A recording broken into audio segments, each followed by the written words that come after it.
అమ్మా, నేను 200 కథలు చదివాను, ఓ 4000 డైలాగులు చెప్పాను, పనికి మాలిన పాటలు పాడాను.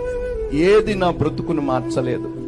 కానీ ఒక్కసారి దీనిని చదివితే శాశ్వతంగా నా జీవితాన్ని మార్చేసిందండి. దేవునికి మహిమ కలుగునుగాక. అంత శక్తి ఉంది ఈయన వాక్యములో.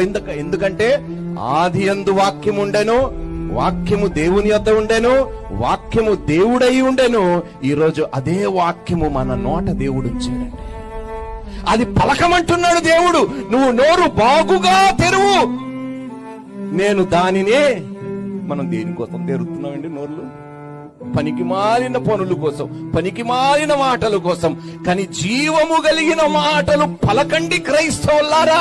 నువ్వు పలికితే చీకటిలో ఉన్నవాడు బ్రతుకు బాగుపడతాదన్నా కూడా నోరు మెదపకుండా మనం బ్రతుకుతున్నామే.